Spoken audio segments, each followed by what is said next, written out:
Welcome to the Homesteaders of America podcast, where we encourage simple living, hard work, natural health care, real food, and building an agrarian society.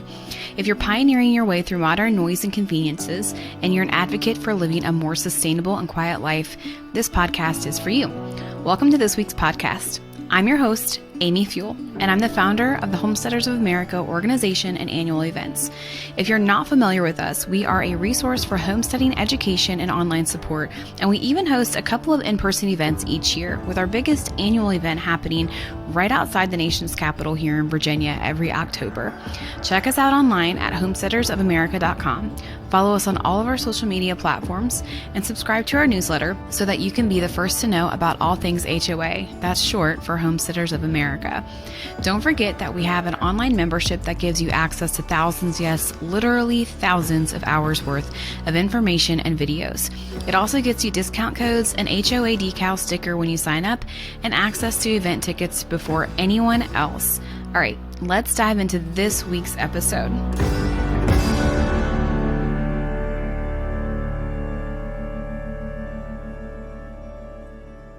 Welcome back to this week's episode of the Homesteaders of America podcast. We are so excited to have a new guest with us. Like, a lot of you are familiar with our conference speakers and all of those things, but we have a fun new guest with us today, Robyn Jackson. You guys might know her from the Instagram Cheese from Scratch.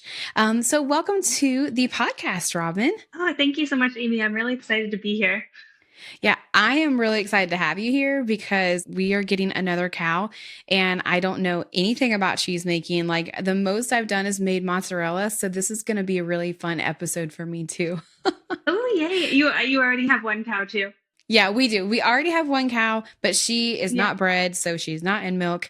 So you guys who have been following our journey, like, we did finally find a bull to AI her with. So I'm really excited about that. Only cow people can understand my excitement of searching. So yeah, that's awesome. Well, if you have two cows and milk, you need to make cheese. That's how it is. I know it's a must, right? Like, ready or not, here you go. You're going to have to make cheese. Exactly. All right, Robyn. So for those who don't know you, let's just act like no one knows you. Why don't you give us a little bit of information about who you are and what you do, and so people can learn more about you. Sure. Sounds good. So I'm Robyn, and I am the owner of a business called Cheese from Scratch, where I primarily teach homesteaders how to turn their milk into cheese. So in 2014, my husband brought me home a milk cow. He was originally from Wisconsin, which is the cheese state, and I was from Canada. And he moved to Canada. We kind of met, married, bought a farm. And so in 2014, he brought me home this milk cow, and he is like, "Can you make me string cheese?" And so that's kind of how it all started. I kind of jumped right into cheese making as soon as he brought the cow home. Then I just made cheese for our family for a lot of years. And then in 2021, I decided that I wanted to start teaching it. And there was kind of like this gap of information for homesteaders specifically. Like, there was a lot of information out there for home cheese making for like people that were just buying store-bought milk, that kind of thing. But there wasn't a lot of like information that overlapped with having a milk cow, but also bringing that milk into the house and making it into cheese. So I kind of wanted to fill that gap with Cheese from Scratch. And I think I have a little bit, so it's kind of cool. Yeah, you totally have filled that gap, because I remember when we started Homesteaders of America, most of the recipes, I wasn't, of course, didn't even have a cow on my radar then, but there were just mostly recipes about using store-bought milk. So you're right, you really have bridge that gap very, very well. And of course, you know, raw milk, using that versus store-bought milk is a totally different concept there. So that's fun. And we appreciate you. So you have a couple of products that we're going to mention real quick. And guys, we'll, as always, link these in the show notes below. But you have a really cool Christmas cheese board ebook that is exciting. Like, if people want cheese for the holidays, that's something that you've kind of put it together. Like, they need to start that now. So why don't you tell us a little bit about that and your Milkmaid Society? Yeah. So the Christmas cheese board ebook, exactly how you said it, like follows a schedule up until Christmas. And I made it because I do primarily teach to homesteaders, but there's also like people who just want to make cheese and they don't have access to a dairy animal. So I tested the recipes in that book with both store-bought milk and raw milk. So it's kind of for everybody, which is usually something that I don't really do with my products. So it's kind of cool. Yeah, and it follows a 6-week schedule up to until Christmas to get all of your cheeses made. You can start early if you want, because cheese, it likes to be aged a little bit longer. And then hopefully by Christmas time, you have all of the cheeses that you just made for your family, which is pretty cool. Yeah, that's super cool. And then you have your Milkmaid Society. So tell us a little bit about that. Yeah, so the Milkmaid Society. So when I first started Cheese from Scratch, kind of my goal behind it was to create this resource where people would not have to go and Google and search and search and search and search to like find the answers that they needed. So that turned into the Milkmaid Society, which is a monthly membership club that is not just my information, but I contract other milkmaids from around the world that have other experiences than I do to also contribute. So it's like all things milk cow, dairy processing, cheese making, dairy goats, like all of these things. And it's just this growing resource. So it's about a year old now, the Milkmaid Society. So there's a lot of content on there. So it's pretty exciting. The registration closes, or like it only opens up once a season. So it will open up again October 1st is when registration opens. That is good for me to know, because I'm so going to totally have to do that so I can learn all things cheese making, because I don't know anything about cheese making. You guys remember, if you want to remember when that open enrollment is, it's actually the month of the conference. So that's a really easy way to remember, especially for those of you who are coming to the event. And I'm going to hop in on that too, because I really need to learn all these cheese making things, and I need all the help I can get. So, Robyn, why don't you tell us what you have going on at your farmstead? And then I'm going to have a bunch of cheese making questions for you. And I know you're going to have an answer to all of them, right? And I'm sure cheese making is like anything else. Like, everybody has their method, but you seem to be super successful at it. So that's why we're here. So why don't you tell us a little bit about your homestead, and then we'll get into the cheese making questions. Sure, sounds good. So we actually have like a pretty large cattle ranch, so like a mid-sized cattle ranch where we have about 250 beef head. And so we originally kind of got dairy cows to be what we call nanny cows for any like orphan beef calves or twins where maybe the beef mama wouldn't take it. So we have a few dairy cows, but we have one house cow, and her name is Annabelle. I've had her for about 5 months. She's sort of new to me. My beloved Suki cow, who was a Jersey that I just love so much, she passed away this winter. So Annabelle and I have been just getting used to each other, but we're starting to, I think, really like each other. So that's good. I've been making lots of cheese lately because summertime is sometimes a little bit harder for people to make cheese just because of the hot weather. But you also kind of, the other side of it is you get all that nice green grass milk. So I've been making a lot of cheese just in September because the weather's a little bit cooler, but also getting that nice green grass milk. And I've been making a lot of brie cheese. That's probably our most eaten cheese right now in the house, and a lot of Colby cheese because that's from Wisconsin. So, and my husband's from Wisconsin, so you have to make Colby cheese. That's awesome. I love it. Brie's one of my favorite, and Colby is actually one of my favorites too. So I could see that going very quickly in my house. All right. So cheese making. Let's talk about the cow first. So what kind of things, if somebody really wants to get into cheese making, obviously there's different types of dairy cows, there's different types of fat in dairy milk. So what should a person look for if cheese making is high up on their list when they're shopping for a cow or a goat or sheep? What should they look for in the genetics to get them started? So if you're buying your cow from like a registered dairy or something where they have all the stats on your cow. So there's several different protein types. So one called kappa casein B is really good for cheese making. And so that's going to give you kind of higher yields. So that's in terms of that, but not everyone is always being able to buy their cow from like a registered dairy. Maybe they're buying it from another homesteader that doesn't have those stats. And so what I say then is just like ask them what their cream line is. Like having a good butter fat is nice for cheese making. It's not necessary. So when my first cow, she was a Holstein, and so her cream line was fine, but it wasn't like my Jersey's cream line where it was like this. And so now I have kind of a Guernsey mix cow. She's Guernsey and brown Swiss and a little bit of Holstein. And so her cream line is pretty good too. But, having a nice cream line is nice if you want to make a lot of cheese. You can also ask before you buy, if you're buying from like another homesteader, what are their yields for their cheese making? So that's just like a low tech way being able to kind of know what you're getting into before you buy your cow without having to have all that kind of data and stuff like that. Yeah, I think those would be kind of the two main things I would think. Probably also just kind of asking them if they've made cheese with their cow's milk, because there is like, it's not very frequent anymore, but there is a certain type of protein, and I can't remember it right now, that really doesn't make good cheese at all. And so the milk from those cows, it has a really hard time coagulating. And it's usually from like Holstein cows that have been from like bred for production, like production only, not for cheese and stuff like that. So that is one thing to be cautious of. But I don't think I've really heard about that in the homestead community where somebody's brought a cow home that they just can't get the milk to coagulate. So it's pretty rare, I think. Yeah, I would agree. I mean, I'm searching cow, Facebook pages all the time. And you know how it is when you're searching on Facebook Marketplace or somewhere else, you just see a milk cow, and that milk cow just works for almost everybody. So I think we've got a good mix out there in the market right now for cheese making. Okay, so what's a good quick cheese for someone to start with? I started with mozzarella and I burnt the bejesus out of my hands. But everyone told me that that was a really good one to start with. So would you also agree it's mozzarella, or do you think you would suggest a different cheese? And then also, how do we not burn our hands when we're making mozzarella? So I used to say, and I still sometimes kind of say, that mozzarella is a good starter cheese. But the more and more I've like taught cheese making, the more and more I'm backing off from saying that, because mozzarella is a type of cheese where you're really trying to get it into a very specific pH window.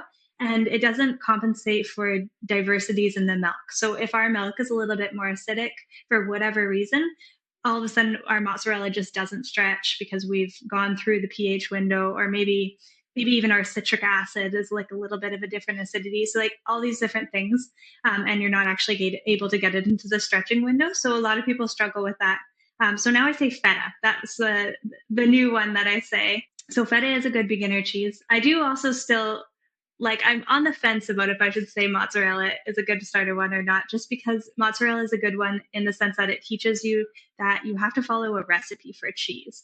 And this is something that as homesteaders, we sometimes struggle with, because we're very good at just like dumping everything in, like, let's just make this concoction, which is fine. You can still make cheese that way. But if you want to achieve a desired result, you actually have to follow the recipe to get yourself there.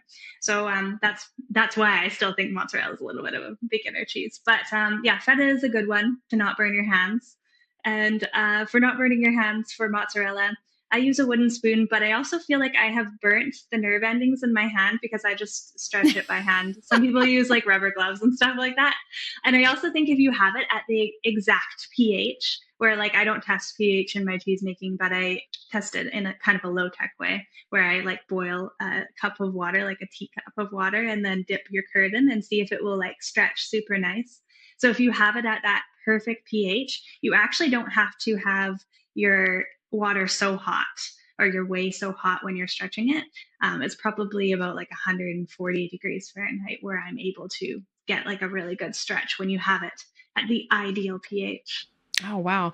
That's really good to know. They don't tell you that in all the cheese making books, which is probably another reason people should take a class, with an actual cheesemaker. I'm finding these things to be true.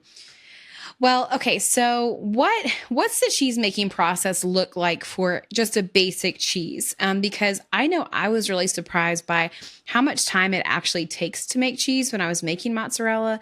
And so can you kind of break that down for our listeners? Like, when you're going to make a cheese, how long can you expect to be making that cheese? Of course, there's aging time too, but just the general hands-on portion of it. And then I want you to move into like what kind of tools people might need, because a lot of people think, well, they're just going to jump into cheese making, but then they realize maybe they don't have all the tools they should need. And one thing that I say when people ask me, how long does it take to make cheese? And this is such a diverse question because there's so many different types of cheeses. So one thing I say is that it does take a little bit of time. Like, for example, cheddars, they're going to have you at the stove Well, they're going to have you in the kitchen for probably about 6 hours, but that's not all Mm-hmm. hands on time. There's definitely some hands on time, but it's not the whole time that you're there. And then there's other cheeses like feta where you really aren't there for very long. So all cheeses kind of start the same way. And I liken it to how cheese is made in nature by little calves when they drink that milk from their mother's udder and it goes into their stomach and it turns into cheese. And this makes the milk more digestible for that little calf. It wouldn't be able to survive if it couldn't turn the milk into cheese. And so we do the exact same thing for every single cheese making recipe that we're doing. The first thing we are doing is we're warming our milk up to the correct temperature to be able to make cheese, just like that little calf's nice warm stomach. The second thing that we do is we're adding in a bacteria to jumpstart that fermentation. And then we're adding in an enzyme called rennet, the exact same thing that that little calf has in its stomach. And that's going to solidify the milk. And then from there, at that point, when we look into our pot and we have a whole curd mass, it's no longer liquid milk, it's just this whole curd mass. This is where the recipes all kind of go in different directions. So, cheddar, you are stirring for a really long time to be able to get all of the moisture out of that curd, to be able to facilitate how quickly it's fermenting and in what way it's fermenting. And whereas like brie, I'm only stirring it for maybe 10 minutes after I look into my pot and see that curd mass. And then I'm putting it into forms and draining it. So it's very diverse depending on what type of cheese you want to make. So you can kind of play around with a few of the recipes and find the ones that work really well for your lifestyle and start making them. Yeah. So you're talking about bacteria and acids. So what are those bacteria and acid, and where can people find those when they start cheese making? Yeah. So the world of cheese making, when you look onto a cheese supply website, is so intimidating. So you look onto your cheese supply website and you're like, I need a bacterial starter culture to make my cheese. That can't be that hard. And you look on the cheese supply website and there's just like these pages and pages and pages of it. And it's enough to just like make you want to quit right there. So I tell people there is two basic kind of head categories of bacteria you need to make most of the cheese recipes. So one is called thermophilic and one is called mesophilic. So in all of those different cultures you see on the website, you're going to see these words in every single one of them. So mesophilic means a low temperature loving bacteria, and thermophilic means a high temperature loving bacteria. So if you were going to go onto the cheese supply website and buy a culture for cheese making, I would say buy one thermophilic and one mesophilic, and don't get caught up in having to buy one for every single cheese you're going to make. I don't actually use freeze-dried cultures from the cheese supply website anymore. I make my own culture at home. It's called Clabber culture. So it's that sort of like the sourdough equivalent to like in cheese making, we have a sourdough equivalent, which is Clabber. So I have this Clabber culture, which is a raw milk culture. I keep it on my counter. I feed it and discard every single day to keep this culture healthy and good. And it has so many different bacteria in it. So all of those ones that are on the cheese supply website, it's in the Clabber culture. And I use my cheese making technique to kind of isolate which ones I want. So if I want a warmer loving culture like that thermophilic, I'm heating my milk up to a little bit higher. If I want a cooler one, I'm keeping it down at more that mesophilic temperature. And I've only been doing this for about a year. I learned from David Asher, who wrote the book, The Art of Natural Cheesemaking. It's like the greatest cheese book ever. And I actually got to learn from him live last year. But anyways, I could go on and ramble that. So I've been doing it for about a year and I'm making really good cheese with this, which is cool because I had tried this about 5 years ago. I had first read his book and I was like, just so amazed. I was like, I had no idea there was this world of cheese making. And so I started keeping a Clabber culture and making all these cheeses with it. And I made really bad cheeses. They all had to go to the chickens.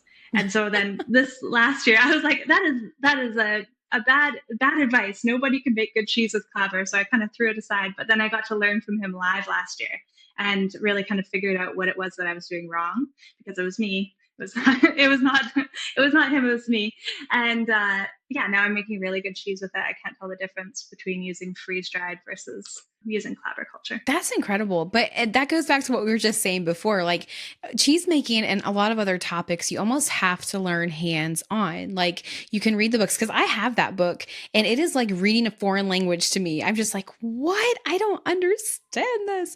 But it is a really good book because that's where I first started learning about cheese making and how there is a natural process. But then I hear a lot of cheesemakers who are like, that doesn't work. And so I'm really excited to hear you say that, because I was tempted to just like toss the book to the side and not read it anymore. But now you're telling me this, so I'm not going to do that. Would you kind of tell us like how do you make the clapper culture? Because I know a lot of people are going to ask that question. Yeah. So, yeah, this is kind of what I was doing wrong before because I wasn't making it properly. So, the general principle behind how you start a clabber culture is you go down to the barn and you milk your cow, you bring that milk up, you clean it or strain it, and then you put it into a jar and you leave it on the counter until it coagulates. So, lots of people make like just clabber for like their chickens or their pigs just because it's sort of a more digestible product than just liquid raw milk. So you let it sit on the counter until it coagulates. And once you get that coagulation, then you're going to take about, say you made a pint jar, you're going to take about a tablespoon of that and you're going to feed it to new fresh raw milk. And you're going to see, instead of maybe that first coagulation where you just put that raw milk on the counter took 3 days, now you're going to see that this new fresh stuff takes probably a day. And then after it coagulates again, you're going to feed it to new fresh milk. And you're just going to keep doing that, where that's discard, feed, ferment, just like sourdough starter. It's very, very similar to, if you keep a sourdough starter, you can keep a clabber culture. They will cross contaminate, but you have to be careful of that. But the one thing That's that I good was to doing know. wrong, so yeah, so I wasn't discarding properly, and I wasn't feeding it as much as I should have been. So it's kind of like if you are making a sourdough starter and you don't feed it for a day, but then you try and make a loaf of bread, it's not going to be as good bread as if you fed it every day and kept it healthy. So what I was doing was I was maybe leaving my clabber culture for a couple of days and then using it as a culture for cheese making. And then I would find that my cheeses were kind of yeasty and they weren't tasting that good. And it kind of comes down to, with cheese making, we're basically dealing with two different stages of fermentation. So the first stage is called the bacterial fermentation stage. So this is where we add our bacteria in, which is called a lactic bacteria. So that's a head category for a bunch of different bacteria. All those bacteria on the cheese supply website are all these lactic bacteria. And what this lactic bacteria does is it feeds on the lactose and ferments it into lactic acid. And it's kind of like its own worst enemy, though. As soon as it feeds on all the lactose, there's no food left, and it's also created this really acidic environment. So that lactic bacteria starts to die off, and this leaves room for the second stage of fermentation, which is fungal fermentation. And we know this as a yeast. So yeast, which is present in the raw milk, it starts to be able to grow and feed and ferment. And then it is making like bubbles in our clabber culture, sort of like if you're making bread and you have overproof bread, you're basically doing that in your clabber culture, and that's not going to make a good cheese. Very interesting. Isn't the world of like bacteria and ferments? I feel like this should just excite people. The fact that this is just created to work this way is kind of incredible, and also very intelligent. It's just, it always blows my mind to see nature at work. It's really cool. Hey, thanks for listening. We're going to take a quick break to introduce you to one of our sponsors that has been with HOA for a few years, and that's Premier One Supplies.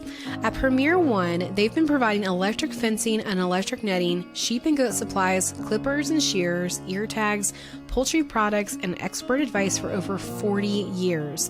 Whether it's electric netting for your chickens or cattle or horses or poultry, or clippers and shears, and even poultry supplies such as fencing, feeders, waterers, egg handling supplies, hatchery items, they have it all. They are a one-stop shop for all things homesteading, just like many of our sponsors. Check out Premier One Supplies at premieronesupplies.com, and don't forget to check them out at the HOA event this year.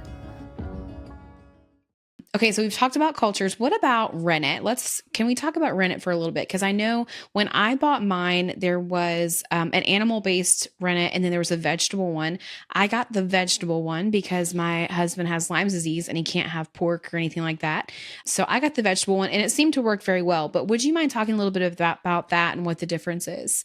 Yeah. So, yeah, there's basically three types of rennet that you're going to see. And then again, like beyond that, you're going to see a bunch of just like subcategories of it. But the main three kind of types you're going to see is vegetable, animal, and microbial. So microbial is usually made in labs. It kind of it's something that I don't sort of agree with. So no microbial. So back to vegetable and animal. So animal rennet, usually it's coming from either calves or goat kids. So the lining of their stomach, just like how I talked about earlier, how that little calf takes that milk into its stomach and there's enzymes in its stomach. So that is a type of rennet called chymosin.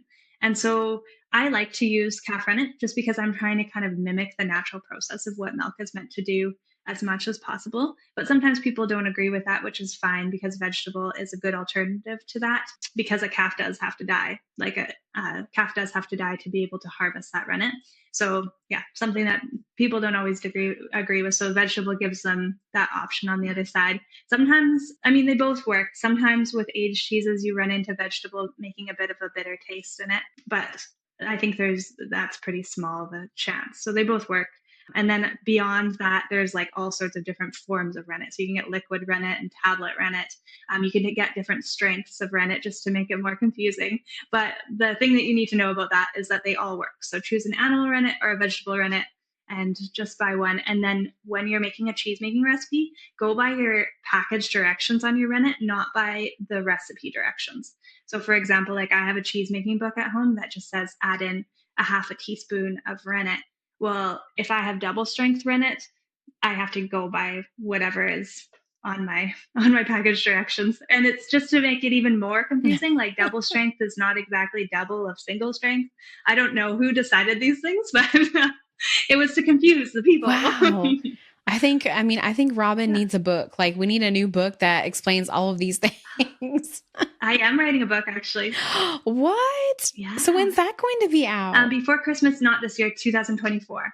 Yeah. So Melissa K. Norris has a publishing company, so I'm writing with her. Okay. Yay. Well, that's exciting. Awesome. Well, we'll have to have you back when it's ready to publish and then we'll share that. So okay. All right. So we've got the culture. We've talked about rennet. Now, what about cheese making like products? Like, do we need any special pans or pots or what do we need to get started? That's like another point of confusion where people think that they need really fancy equipment to be able to make cheese.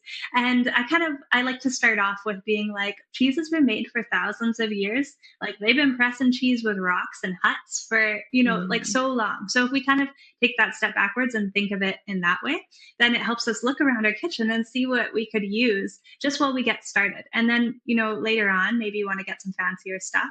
But like when I first started making cheese, I used like my enamel canning pot because it could fit like 6 gallons of milk. And it was like, the walls are thin and it's not great material, but it worked. I used it for years before I finally got like a designated stainless steel cheese pot.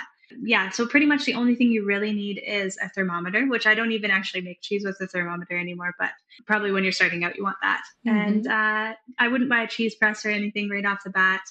There's some cheeses that don't even need to be pressed. For example, like feta, like I said, mozzarella, brie, they don't even need to be pressed. Whereas like if you're going to make cheddars and Colbys and Goudas, those kind of ones, they do need to be pressed, but you can rig something up pretty easy. A stack of books in your kitchen kind of pressed underneath the counter. I've seen like ratchet strap ones. People get pretty unique. And eventually you might want to get a cheese press if you're like, I really like making this style of cheese. I want to have something that doesn't topple over when I go out to, do chores. Yeah. But it's pretty easy to kind of rig up everything you need. That's good to know because, again, when you go to cheese making websites, you get overwhelmed, right? You see all of these products and you're like, oh my goodness, what do I need? Do I need all of the things? And then you're up to like $5,000 worth of things. And you're like, how do I even use this?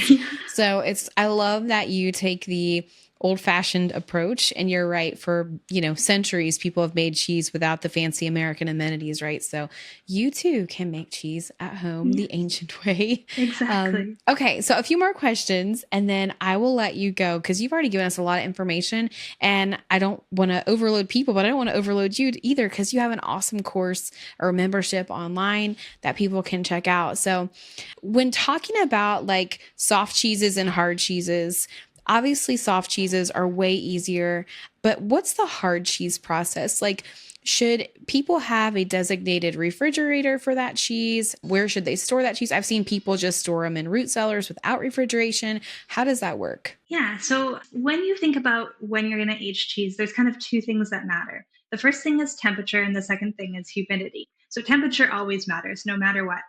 You want to be aging your cheese between a temperature of about 50 to 60 degrees Fahrenheit. And so for a long time, I just aged my cheese in I had an extra refrigerator. So I just turned it to the warmest setting, which was a little bit too cool. It's still below 50 degrees Fahrenheit, but it worked. My cheeses just aged a lot slower, but they would still age in that temperature. And the biggest thing is to not go over 60 degrees Fahrenheit. So if you're a little bit over, but it's fine. But if you're constantly, at 75 degrees Fahrenheit, you're going to have problems then. So the biggest thing is just to kind of to keep it in a cooler environment. There's this really cool product called an Inkbird that I just got for my fridge. I was like, why didn't I buy this sooner? But it is like a thermostat for your fridge, and it just plugs into the wall, and then your fridge plugs into it, and it turns the fridge off when it gets above the temperature you need. So it just keeps it at the perfect temperature. So I have it set for 55 degrees Fahrenheit right now. So that's a good option. People use cellars as long as it's not getting too hot or too cold or anything in there. And then the second thing that matters is humidity. So I tell people, this is actually should have been when I talked about equipment, but I vacuum seal a lot of my cheeses. And this kind of is contradictory to my old fashioned styles. But I'm also, I'm a mom to 3 kids. I'm pretty busy. I don't have time to look after a ton of cheese. And when you make cheese, if you're going to natural age those cheese, make them so that they have their own rinds. The hardest part about making that cheese is not actually the making part, it's the aging part. So when you vacuum seal cheeses, the hardest part about making that cheese is the making part. So any cheese that is not a bloomy rind, like a white mold ripened cheese, like a brie, they can't be vacuum sealed. Curd or washed rind cheeses, those really stinky ones that you have to wash them every day to make them have that stinkiness. They can't be vacuum sealed, but all the other ones can, even if it doesn't say so in the recipe. Things like Asiago, Parmesan, Colby, Gouda, all of those ones can be vacuum sealed, and then you don't have to worry about mold growth at all. It's going to give you a bit of a different product. Obviously it would be better if you had the time to monitor the humidity and take care of the rinds and all those things, but it still gives you a really good cheese, which is at the end of the day, the goal. So that's probably the easiest way to control humidity. And then the second way would be to just have them in little ripening containers. So little plastic Tupperware boxes. And that's a little humidity chamber in itself. So those are the 2 things that matter, temperature and humidity. Yeah, that's awesome. So my husband actually called me one day and he said, "Hey, I've got this wine cooler from an estate that they don't want anymore." He's like, "I know we don't drink wine, but do you want it for some reason?" I'm like, "Yes, bring that home. We're going to turn that into our cheese cave or something once we are able to make cheese." And so, yeah, I heard it somewhere one time that someone did that. And so I'm like, I don't know how to do it, but we're going to figure it out. Yeah. And we're going to do it for sure. They're perfect because you can set them to the exact right temperature. You don't need that Inkbird like I talked about. You can set them right to they run out a little bit of a warmer temp. So that's very cool. Yeah. Okay. All right. A few more questions. So what is your recommendation when learning? You mentioned that sourdough starter and Clabber can kind of cross-contaminate. Is there any other cross-contamination with cheese that you need to worry about? Yeah. So any of your ferments really can, your wild ferments in your kitchen, can cross-contaminate into your cheese. I have made sourdough in my kitchen with cheese, and I don't always think that if I have a yeast contamination in my cheese, I'm not always saying that that's from the sourdough. It could have been from the milk itself. Like I talked about, that second stage of fermentation with cheese in itself can sometimes have a yeasty presentation. But I would just keep my sourdough starter on the other side of the kitchen. If you've got kombucha or anything like that, potentially those could cross contaminate. So, just using different tools for them, or using tools that could be washed really well. So natural materials, or glass or stainless steel, those are a lot easier to wash than plastic and get the bacteria out. At the end of the day, I think it comes down mostly to just having really strong milk and being able to use really fresh, good milk. So I used to say you can make cheese with milk that's 3 to 4 days old. Now I say don't make cheese with milk that's older than 2 days. And you still can, but you're going to potentially have more risk of contamination because it's just a little bit older. There's a chance for other things to grow in there. So the fresher the milk, ideally, fresh out of the other, just cleaned, is going to give you less chances of other bacteria and stuff being able to kind of get hold in there. Yeah. That's good tip, because a lot of times I will see people use like that day, they'll milk that day and they'll use that milk. And of course it's fresh too, so it must be just a stronger milk in general. But man, we have so much good information, and I feel a little bit more comfortable about cheese making just listening to you talk. Oh, I'm glad. So, all right, before we get off here, is there anything else you want to say to our audience, whether it's about cheese making or homesteading in general? Like, is there anything burning inside of you that you just want to share with them before we get off of here? I think probably the one message I just always like to echo is that you just have to start. So there's so much information out there. It is so easy to get overwhelmed if you start reading and, trying to get all the stuff you need and just being just so overwhelmed by all of the information there is. But once you actually start, then you see that there's a lot of repeats. So, when I first started making cheese, I didn't really realize that the first 4 stages of, getting your milk up to temperature, adding in your bacteria, coagulating your milk were all the same for almost every single recipe that there is. And so I didn't really realize that. And so every time I made a new recipe, I was trying to be oh, okay, now I have to do this. Now I have to do this. Whereas once you start making it and you start to see these kind of repeats, it just becomes easier to fit it into your life. And it also becomes easier to not get so confused by it. Yeah. And of course, we haven't even touched on other things either, because I know you're the cheese lady, but I know you also do things like you probably make your own sour cream and other dairy ferments. And so I'm sure that you talk about all of that on your Milkmaid Society and your book that's going to come out next year. So just, you guys, make sure you're following Robyn online, because she is really just an encyclopedia of information when it comes to cheese making and dairy in general. And so I'm so excited you came on to join us with the podcast this week, Robyn. We are so honored to have you, and thank you for joining us. Awesome. Thank you so much for having me, Amy. It's been awesome. All right, guys, check out the show notes for all the information we talked about. We'll link Robyn's information and anything that we mentioned specifically you can find in the show notes below. If for some reason you want to read a transcript, you can find that on our website, and make sure that you check out our membership too. We're going to have a sale on that in October. So if you're not able to come to the conference, you can get access to thousands of hours of content from the conferences where you can join us online instead of in person. So have a great day, guys, and happy homesteading. Hey, thanks for taking the time to listen to this week's Homesteaders of America episode. We really enjoyed having you here. We welcome questions, and you can find the transcript and all the show notes below or on our Homesteaders of America blog post that we have up for this podcast episode. Don't forget to join us online with a membership, or just to read blog posts and find out more information about our events at homesteadersofamerica.com. We also have a YouTube channel, and follow us on all of our social media accounts to find out more about homesteading during this time in American history. All right, have a great day and happy homesteading.